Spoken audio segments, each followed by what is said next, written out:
Bonjour à tous, bonjour, bienvenue pour cette table ronde dédiée à la rénovation énergétique des bâtiments publics en tiers investissement. Pour parler de ces sujets, nous avons la chance d'avoir plusieurs spécialistes qui ont la gentillesse de participer. Nous avons Raphaël Schellenberger, qui est député du Haut-Rhin et chef de file LR à l'Assemblée nationale sur le texte de loi, notamment, vous avez d'autres mandats, sur le texte de loi du tiers-financement de la rénovation énergétique dans les bâtiments. Nous avons également, donc bonjour, monsieur le député. Nous avons également Arnaud Montebourg, qu'on ne présente plus, ancien ministre, également un ambassadeur de force sur le Made in France et entrepreneur. Bonjour, monsieur le ministre. Et nous avons Othman Haji, président et fondateur de Green Yellow, un des leaders français du tiers investissement pour la rénovation énergétique des bâtiments publics et privés. Bonjour Othman. Sans plus attendre, je vous propose de commencer pour parler un peu de ces sujets de rénovation énergétique en tiers investissement. On vit un contexte très particulier puisque les factures énergétiques des collectivités notamment ont explosé, beaucoup de variations. On a des contraintes réglementaires très fortes avec des décrets de type décret tertiaire, décret BACS, qui sont une réalité que vivent les collectivités. Et il y a quand même des bonnes nouvelles, puisque le Parlement amène un certain nombre de solutions juridiques et financières dont nous allons parler. Monsieur le député, si vous voulez bien, première question pour vous. Est-ce qu'on peut, avant de parler de solutions, parler un peu du contexte, des enjeux que vivent les collectivités dans le cadre de la rénovation énergétique de leurs bâtiments ? D'abord, bonjour à tous. Merci pour l'invitation. Sur le contexte, c'est pas au Salon des maires que je vais faire l'intervention la plus pertinente. On le connaît tous. Vous l'avez dit en propos introductifs. D'ailleurs, la temporalité de l'étude de ce texte de loi qui a conduit à la mise en place d'outils de tiers financement est antérieure à la question de la crise énergétique. Donc, la première contrainte, c'est celle de la préoccupation environnementale et de l'accélération de la mise en place de normes de performance énergétique des bâtiments publics. La principale contrainte, c'est celle-là. Ensuite, la question du prix de l'énergie, elle est importante, elle est déterminante, mais elle est plus conjoncturelle que structurelle pour les collectivités territoriales. Donc, le principal enjeu, c'est celui-là. Et le deuxième élément de contexte qui, pour moi, est important, c'est le cadre très rigide des marchés publics et de la commande publique. Parce que s'il n'y avait pas ce cadre très rigide de l'achat public, il n'y aurait pas ce texte sur le tiers financeur. C'est d'ailleurs un des éléments que moi j'avais emmené dans le débat en disant on est en train de mettre des sparadraps sur des plaies beaucoup plus grandes et on ne s'attaque pas au problème en profondeur, à savoir simplifier l'achat public. C'est un des principaux enjeux et rentrer dans une logique de confiance et de responsabilité. C'est-à-dire que comme on est dans une logique systématique de contrôle et d'administration permanente de l'achat public, on réduit la performance du bon sens qui est celui de l'acheteur local. Voilà un petit peu pour moi le contexte. D'accord. Et du coup, dans ce cadre-là, effectivement, des contraintes, on entend sur un cadre d'achat, donc d'achat public, un cadre économique également, puisqu'il y a un enjeu de dette associé. Les arbres n'ont pas jusqu'au ciel dans le cadre de ces marchés-là. La réponse du Parlement, est-ce que vous pouvez nous expliquer un peu les travaux qui ont été menés pour accoucher évidemment d'un début de solution ? Donc c'est l'idée de la mise en place d'une possibilité de tiers financeurs pour les travaux de rénovation énergétique des bâtiments publics pour les collectivités locales. Qu'est-ce que c'est ? C'est un partenariat public-privé simplifié sur un objet unique qui est celui de la performance énergétique des bâtiments.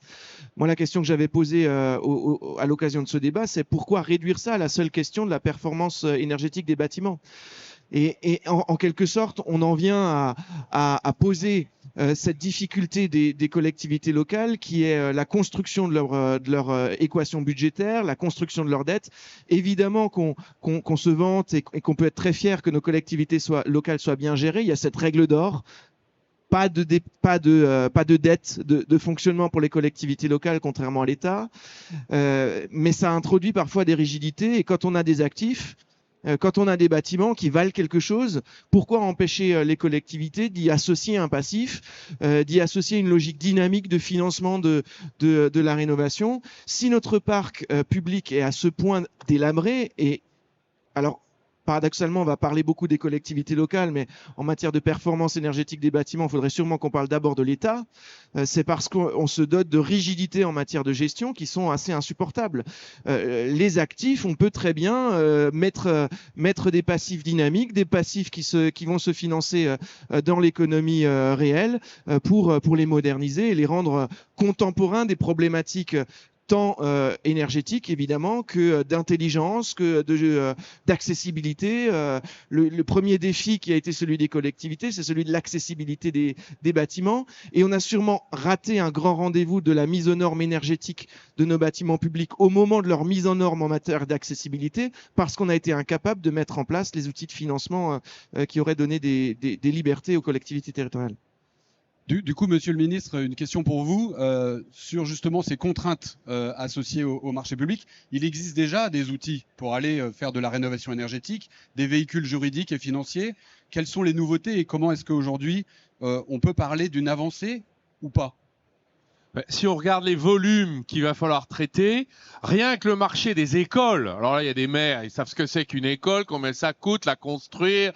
Bon, moi j'étais président de département, c'était les collèges, donc c'est 40 milliards. Est-ce que vous pensez que les collectivités locales ont 40 milliards pour faire les rénovations? Non. Est-ce que l'État, en décidant qu'il faut rénover, va obtenir que les collectivités locales lèvent des impôts pour financer ça? Non. Donc le seul moyen de financer, c'est par un acteur qui collecte le financement, qui organise l'économie d'énergie et qui, par le surcroît de recettes qu'il obtient des économies d'énergie, le finance. Est-ce que les collectivités locales peuvent le faire? Non. Est-ce qu'elles ont le droit de le faire? Non. La loi intervient, merci Monsieur le Président, Monsieur le député, puisque c'est un consensus national dans lequel je m'inscris, puisque tout le monde a voté cette loi, 30 mars 2023, le paiement différé que les collectivités ou l'État n'ont pas le droit auxquels elles n'ont pas le droit de procéder, c'est-à-dire vous avez des travaux à faire, vous les payez au moment de la livraison des travaux. Donc vous prenez la dette. Ben ça vient de sauter, c'est-à-dire qu'en fait c'est le tiers financeur qui va prendre en charge la dette, zéro investissement pour la collectivité. Ouf, les collectivités locales ont enfin trouvé une solution. 2, quel est le risque qui existe et qui est porté sur le budget des contribuables locaux? Réponse, 0. Contrairement à ce qu'on appelait le partenariat public-privé. Je me souviens, lorsque j'étais au ministère de l'économie, nous avions une mission qui surveillait les contrat des partenariats publics-privés, qui était une usine à voler les contribuables. On a même décidé d'en faire sauter un certain nombre et d'attirer l'attention de la méfiance des dirigeants de collectivités locales, et y compris sur des hôpitaux, par exemple. C'était même l'État. Il y a eu des dérapages tels que finalement il y avait une boîte noire, on captait de la valeur, qui appauvrissait la puissance publique et l'enchaînait pour 20 ans à des cotisations délirantes, enfin d'une redevance pour la gestion des événements. Là, on est sorti du partenariat public-privé parce que le risque est sur le tiers financeur. La collectivité locale, elle, est en quelque sorte inerte sur le plan du risque financier. Donc, engagement de résultat de la part de l'opérateur. Merci à Green Yellow, il n'est pas le seul, mais enfin, c'est une entreprise française. Il y a la BPI et Ardian dans le capital. Même si elle a un nom anglo-saxon, je peux vous attester qu'elle est made in France. Voilà.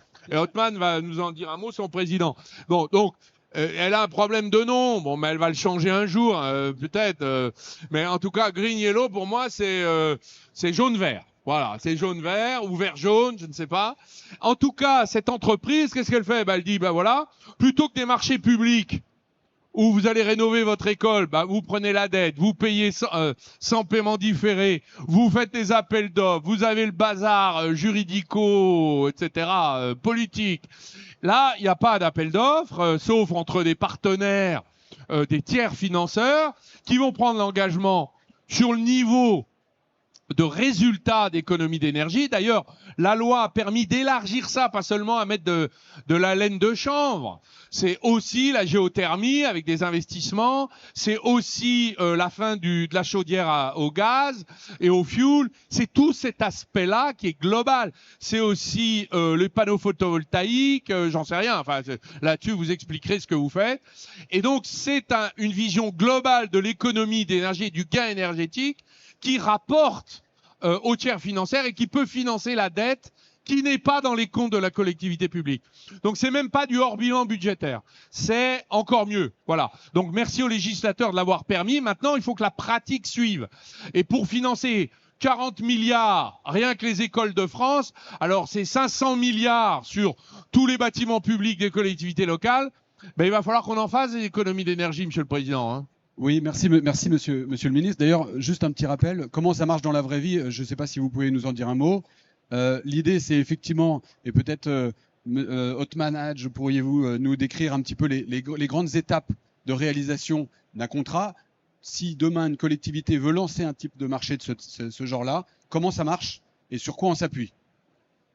Bonjour à tous. Donc, le principe du contrat de performance énergétique, c'est plusieurs étapes. Bien sûr, il y a une étape d'étude de faisabilité. Je pense que beaucoup de collectivités sont déjà passées par ce type d'études, notamment dans le cadre du décret tertiaire. Vous avez une obligation finalement d'avoir une trajectoire carbone et donc les actions sont d'ores et déjà identifiées.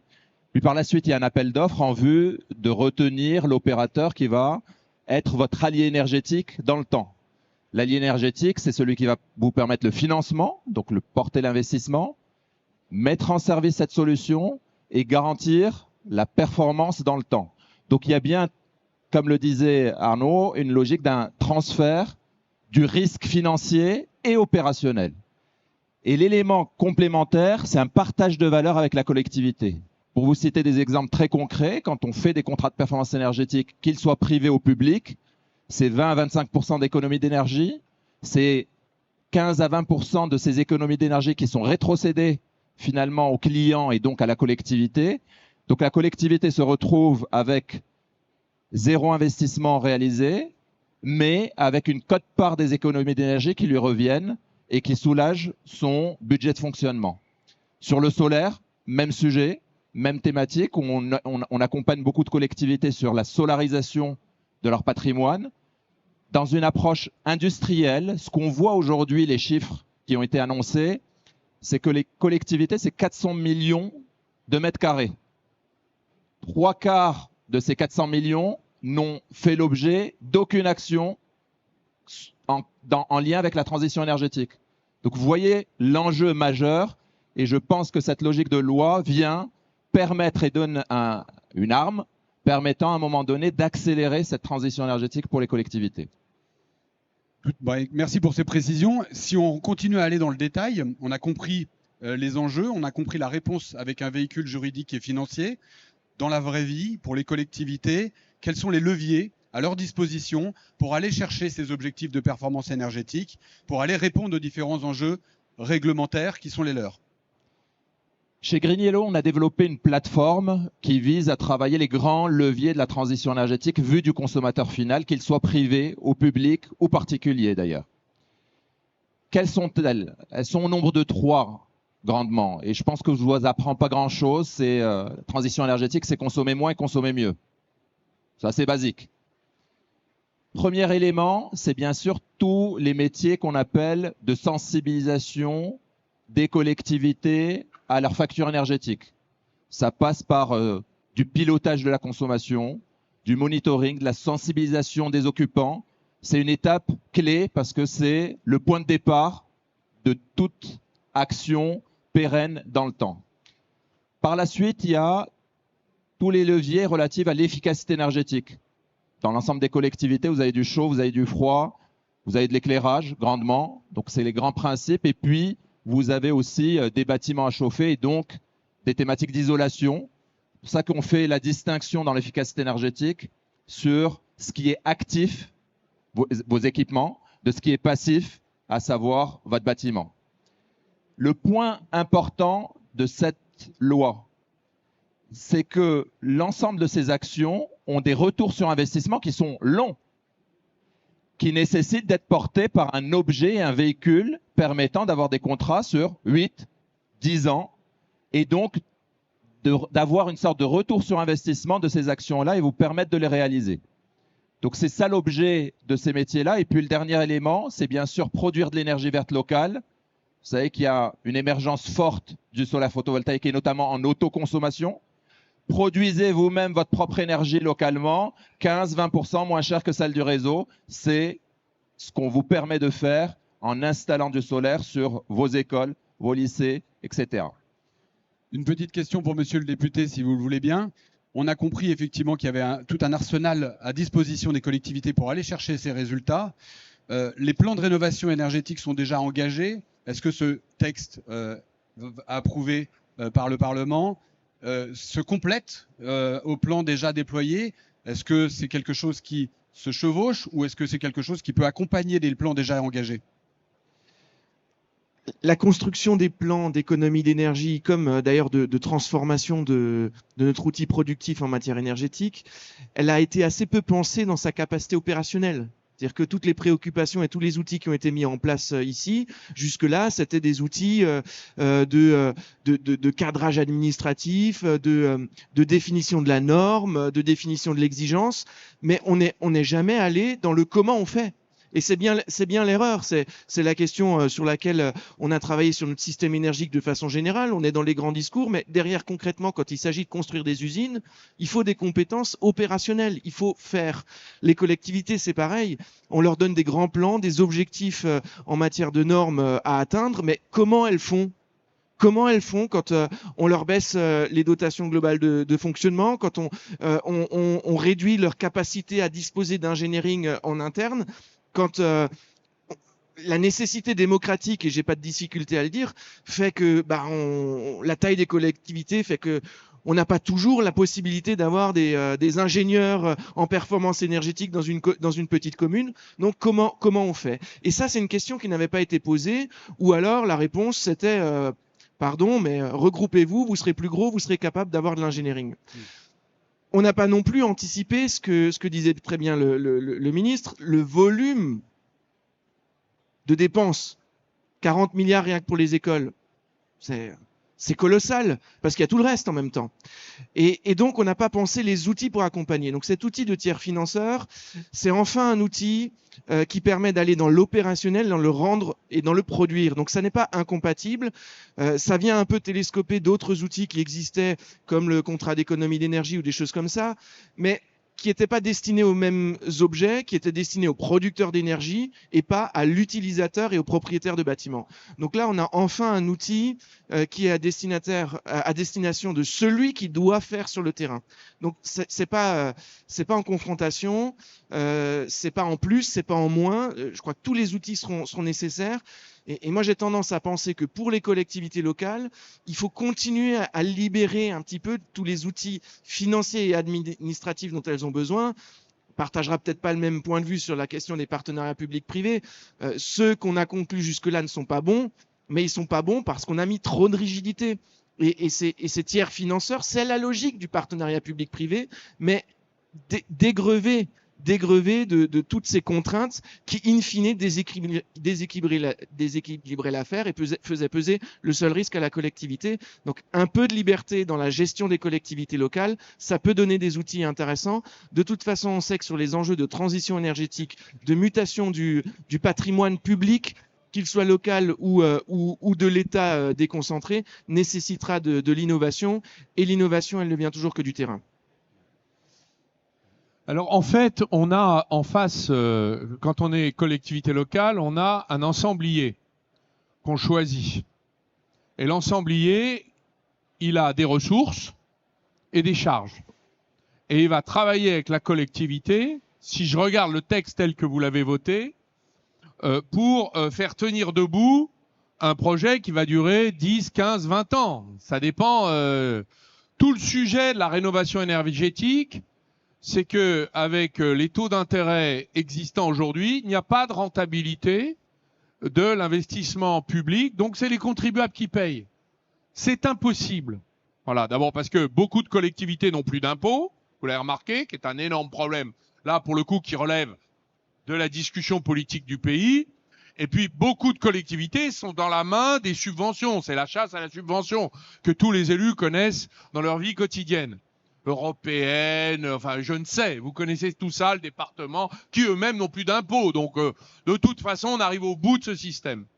Alors, donc il y aura des réformes évidemment à faire. Mais dans la gestion de cette ressource qu'est l'économie d'énergie, c'est-à-dire le coût d'opportunité, il y a là une réserve que savent mobiliser des opérateurs qui, par ailleurs, vont aller chercher les ressources de l'État. Le fonds chaleur pour financer la géothermie, je crois. Les subventions biomasse s'il y a une usine biomasse qui se met à côté. Le certificat d'économie d'énergie, ma prime rénov sur certains, ça marche ça aussi, ma prime rénov sur certains logements attachés, etc., etc. Donc l'ensemblier, lui, il va faire le boulot du maire, qu'en peut plus. Voilà, enfin qu'en peut plus parce que d'abord il est tout seul, il a l'agence technique du département qui lui répondra dans 4 mois. Vous connaissez la musique, on sait ce qui se passe sur le terrain. Et les petites communes où il y a des ressources importantes ne peuvent pas le faire. Donc l'ensemblier, par un appel d'offres, passe un contrat avec la collectivité, avec des engagements, des investissements qui sont à sa charge et des retours sur investissement qui sont bénéfiques et qui sont partagés avec la collectivité. C'est ça, je me trompe pas. Tout à fait. Ça, c'est tel que on n'a pas les décrets. Si on a les décrets, on en a quelques-uns. Quelques-uns, pas tous. Bon, donc on a les décrets, on a la loi. Maintenant, il n'y a plus qu'à faire. Mais justement, pour terminer, une petite dernière question pour Hotmanage. Dans la vie des contrats, les collectivités ont déjà des partenaires existants, des mainteneurs et un certain nombre d'engagements en cours. Comment ça s'articule, ces nouveaux contrats? Est-ce que ça se chevauche, encore une fois, ou est-ce que c'est complémentaire? Comment est-ce que ça s'articule dans la vraie vie?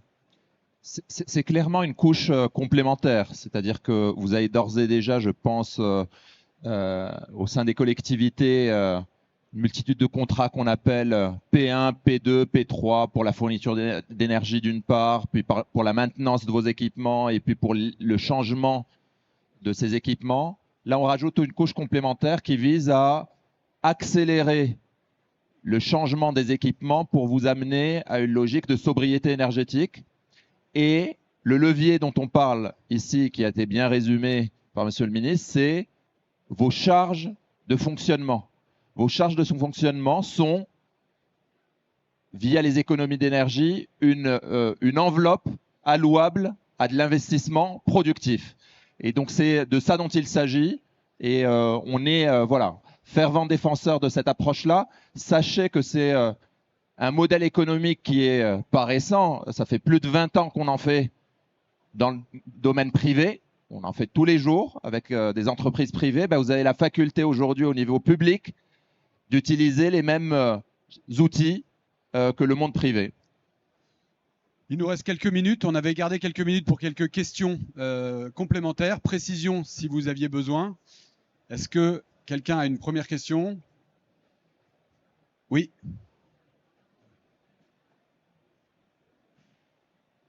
Merci. A priori, la loi n'est faite que pour 5 ans. C'est une expérience de ce que j'avais lu. Alors effectivement, c'est des textes, on est toujours très prudent quand on touche à la commande publique. C'est une forme de frilosité nationale. C'est donc un texte d'expérimentation. Les expérimentations qui sont lancées, elles dureront le temps que les contrats durent. Donc c'est 5 ans pendant lesquels on peut signer ce genre de contrat. Ces contrats, forcément, sont des contrats sur le temps long, 8, 10, peut-être plus. D'ailleurs, au passage, je me permets de me réjouir que des investisseurs privés se saisissent d'outils pour lesquels le retour sur investissement se construit dans le temps long. Moi, je suis toujours favorable à ce que les entreprises gagnent de l'argent, mais en gagner à tout prix et vite, c'est pas ça qui permet d'ancrer l'économie pour le temps et se dire qu'aujourd'hui on a des outils économiques privés qui sont prêts à dire OK, on prend des risques, on aura un retour sur investissement qui n'est pas immédiat, mais qui est dans 10 ou 15 ans. Ça, c'est du vrai capitalisme familial. C'est celui qui permet de tenir nos territoires et c'est celui qui permet de créer de la richesse durablement dans nos territoires. Donc, oui, c'est une expérimentation sur 5 ans qui permet, dans ces 5 ans, de contractualiser pour la durée nécessaire à mener les projets.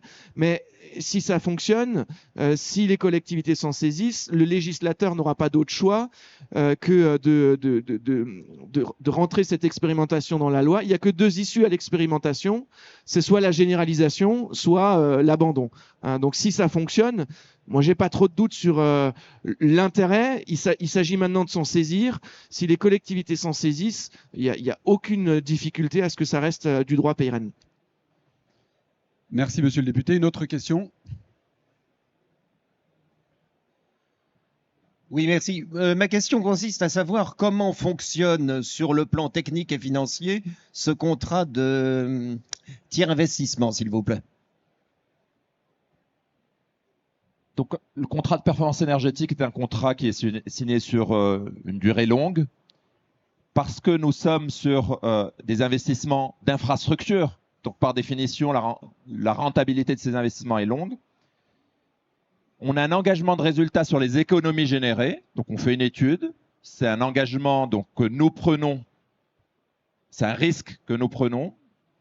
Nous mettons en place la solution, c'est-à-dire que nous portons l'investissement de cette solution et nous l'opérons dans le temps. Donc, nous sommes garants des économies et nous sommes garants de la maintenance de ces équipements qui sont mis en œuvre dans le temps. Et c'est le même principe dans le cadre de la garantie de performance sur le fait de se dire que c'est soit on est au rendez-vous et une quote-part de la redevance nous est rétrocédée, on n'est pas au rendez-vous, ben notre redevance baisse d'autant. Donc on est pénalisé à ne pas atteindre la performance qui a été, contractualisée. Petite précision, puisque ça semble complexe au niveau montage juridique. La FNCCR a largement œuvré pour simplifier l'ensemble des documentations, prémâcher un certain nombre de CCTP, de documents de conditions générales, qui sont évidemment ajustables, mais qui permettent de rendre ça plus digeste dans le cadre d'un prélancement. Une autre petite question? Oui, il nous reste 2 minutes. Bonjour, je suis maire d'une commune de 6 000 habitants depuis quelques mois et je souhaite inscrire ma commune pleinement dans la transition énergétique et au-delà la 3e révolution industrielle. Je suis confronté à une problématique dans ma réflexion, puisqu'il faut que les communes soient productrices d'énergie, je suis bien d'accord, mais également qu'elles assurent aussi, pour optimiser le système, le stockage de l'énergie. Alors, est-ce que votre système est un système purement financier où on équilibre l'opération et on vient injecter l'énergie verte et ensuite charge à Enedis de se débrouiller? Ou est-ce qu'on va au-delà et on est très innovant dans les capacités de stockage de l'énergie sur le territoire? Merci. Dans le cadre des solutions que nous proposons, en plus de l'autoconsommation solaire via du solaire photovoltaïque, il y a la capacité d'y installer des batteries, donc de stocker l'énergie si le besoin n'est pas cohérent entre la production et la consommation. Bien évidemment, on produit en journée de l'énergie solaire et on en a besoin souvent la nuit ou en fin de journée. Et donc, oui, on a des modèles économiques qui le permettent. Il faut juste savoir que la batterie surenchérit le prix du kilowattheure, mais qu'il y a des équations économiques qu'on commence maintenant à mettre en œuvre en France. Il ne faut pas oublier que le prix de l'énergie a augmenté fortement et qu'il n'est pas amené à baisser dans le temps. Donc, par définition, on a des équations économiques qui deviennent viables pour ce type de solution entre solaire plus stockage. Une dernière question peut-être? Pas d'autres questions? Je vous remercie infiniment d'abord aux intervenants pour la qualité des échanges. Merci aux participants, ça nous a permis d'avancer sur ces thématiques hautement sensibles.